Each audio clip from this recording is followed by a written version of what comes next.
Voilà, j'ai choisi un Boeing, un Boeing 777-300, un gabarit qui se rapproche un petit peu de l'Airbus A330. Et je l'ai fait voler à une altitude d'environ 10 000 mètres, donc voilà, je suis à 31 500 pieds, voilà, c'est ici. Et comme les dernières nouvelles, c'est que l'avion a semblé s'écraser à plat, je pense, moi, à une chute en n'ayant plus de portance, c'est-à-dire en décrochage. L'avion a décroché, n'a plus eu ce qu'on appelle de la sustentation. Donc je vais simuler une perte de sustentation. Pourquoi y a-t-il eu une perte de sustentation? Eh bien, à mon avis, c'est parce que les instruments de bord ont donné des informations fausses. Donc l'avion s'est retrouvé ce qu'on appelle en perte de vitesse, mais en réalité, ce sont les ailes qui n'ont plus de portance et qui sont perpétuellement en phase d'atterrissage. Donc voilà, je diminue la vitesse qui est ici. Je suis pour le moment déjà à une vitesse très basse, hein. On est à une vitesse logiquement à cette altitude-là beaucoup plus élevée, et je coupe les moteurs. Donc je vais maintenant progressivement me mettre en position de décrochage, et ma vitesse logiquement doit commencer à diminuer. Voilà. Voilà, vous voyez ici, ma vitesse diminue.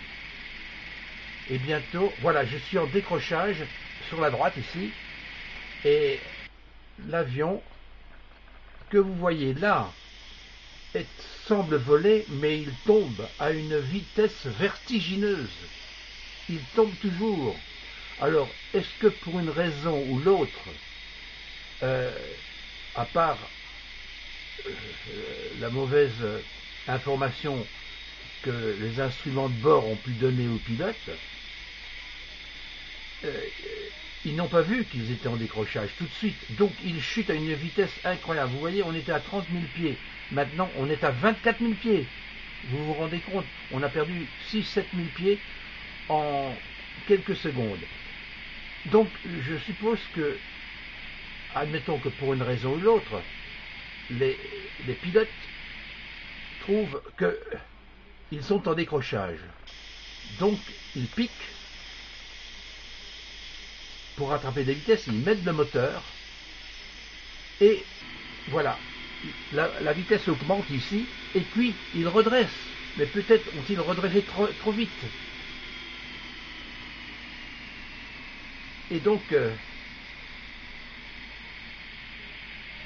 ils sont de nouveau dans une portance. Mais si les instruments de bord ne donnent pas une bonne vitesse, il va retomber en perte de sustentation.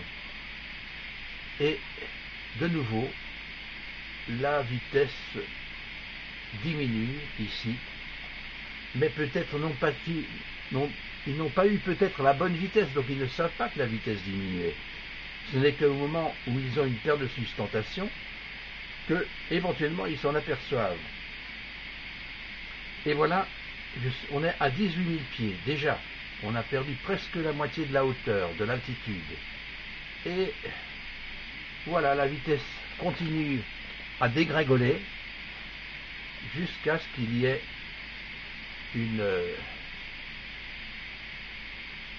un décrochage. Voilà, voilà, décrochage ici, décrochage, et l'avion, de nouveau, perd de la vitesse à une... non, il est toujours en vitesse, mais vers le bas. Donc, il est en train de chuter, là, comme vous le voyez là. Et vous allez voir sur le tableau de bord, voilà, tout cela, il chute au moins de 600 pieds à la seconde. Voilà, là, il s'est restabilisé. Et peut-être que pour de nouveau, il y a eu une succession de décrochages. Les instruments de bord, ça c'est l'horizon artificiel.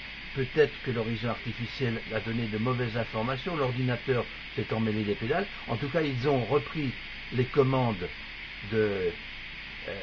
les commandes sur le pilote automatique, ils ont coupé le pilote automatique. Et maintenant on est à 14 000 pieds. Décrochage de nouveau. Décrochage, l'avion tombe. Il tombe à une vitesse phénoménale, au moins 300 pieds secondes. Alors je vais vous montrer que s'il essaie de rattraper la vitesse et voilà, par exemple, il essaie de rattraper la vitesse, voilà, il n'est plus en décrochage, donc il redresse trop vite et normalement il retombe en décrochage parce qu'il a redressé trop vite et que les filets d'air ne se sont pas présentés de la même manière, de la bonne manière en tout cas auprès des ailes. C'est-à-dire qu'en décrochage, les filets d'air tapent comme ceci et non pas comme ça pour avoir une portance là au-dessus. Pour avoir de la portance, il faut que les filets d'air arrivent, voilà, décrochage. Les filets d'air maintenant tapent ici, mais ça ne suffit pas à la pression. Et il n'y a plus de dépression au-dessus, donc ils ne volent plus. Maintenant de nouveau, ils volent. On suppose que décrochage de nouveau, décrochage. Voilà, nous sommes en décrochage et nous sommes à 8000 pieds. Il fait mauvais, la couverture nuageuse est vraiment mauvaise et il traverse la couverture nuageuse. Admettons qu'il fasse encore une manœuvre pour essayer de rattraper la vitesse, mais qu'il redresse trop vite. Il redresse. Ah, cette fois-ci ça marche. Il redresse. Et pour une raison ou l'autre, redécrochage. Donc il faut attendre maintenant que la vitesse baisse, mais eux ne savent pas que la vitesse baisse, donc ils sont en train d'essayer de manœuvrer l'appareil. Surtout si, comme on le suppose, l'aileron de direction, donc vous voyez le pan vertical qu'on a retrouvé a été arraché en plein vol. Donc à ce moment-là, ils font des tas de manœuvres. Voilà, en fait, il n'y a plus la gouverne de direction ici, elle est cassée. Donc le moindre coup de, je ne dirais pas de vent, mais les turbulences font manœuvrer l'appareil, donc à ce moment-là, il essaye de faire ceci, de faire ça pour essayer de retrouver. Il est de nouveau en décrochage. Et il tombe toujours. Voilà, on n'est plus qu'à 3000 pieds, 3600 pieds, 3500, 3400. Il tombe encore. Il tombe toujours en décrochage et il fait nuit. On ne voit pas exactement la mer, l'avion est incontrôlable, il est maintenant 500 pieds et il s'écrase, voilà, il s'écrase. Il faudrait maintenant savoir exactement ce qui s'est passé